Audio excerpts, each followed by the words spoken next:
Okay, hi everybody. I wanted to show you the ingredients to the chili that I'm currently making.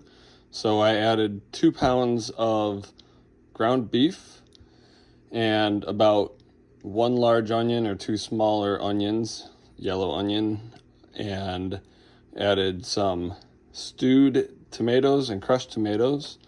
I also added some of these, I already put the jar away, but you could still kind of see the dehydrated squash that we had put up previously. That's a little bit of this. It's a good way of being able to store excess from the garden and incorporate it into your meals throughout the winter. Of course, one thing that I do enjoy a lot about cooking in the wintertime is being able to use the fresh food that we put up in the summer and having it once again in a different form and giving it new life, so to speak. I also have this chicken of the woods that I foraged, and we cut it up and we dehydrated it and then vacuum sealed it and put it in the freezer. So I just went out and took about 2/3 of the bag that we had in there, and I sauteed onions, and towards the end of the sauteing process I did add those mushrooms to the saute onions, and that way it was able to give it a little bit of heat and cooking. Typically mushrooms you don't want to eat if you have not cooked them already.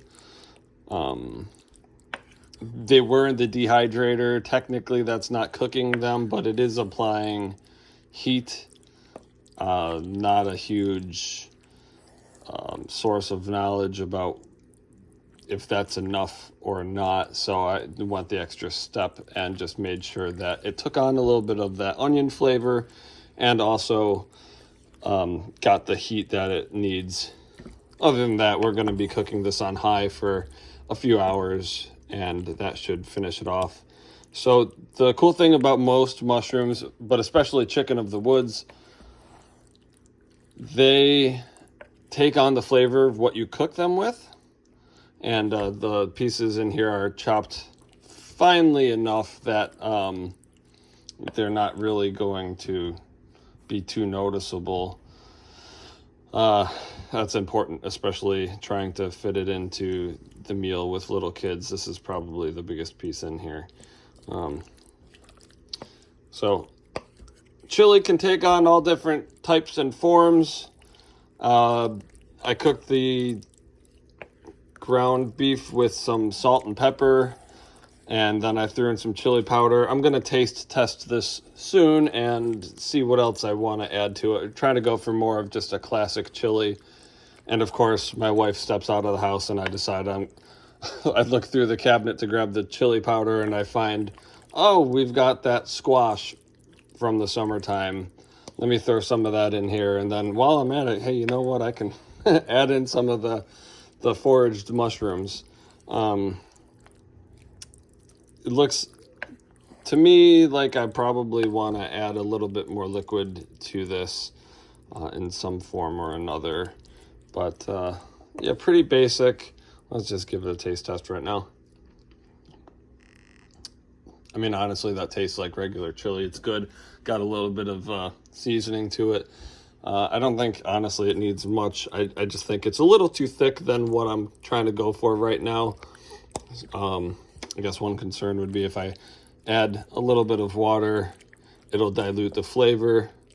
But honestly, the only flavor that I put in this seasoning-wise is chili powder, salt, and pepper. So, not a big deal. Yeah, I'm not really going to edit this video. Sorry if it's not very high quality. I just wanted to show you a simple idea of what you can do. Food out of the freezer and out of your pantry. This is a wonderful thing to be able to do. Just throw it all together in a crock pot. Basically have everything cooked first, and then just give it a couple hours to take on the consistency that you want in the crock pot, and we're gonna have a good couple meals out of this thing. So thanks for watching.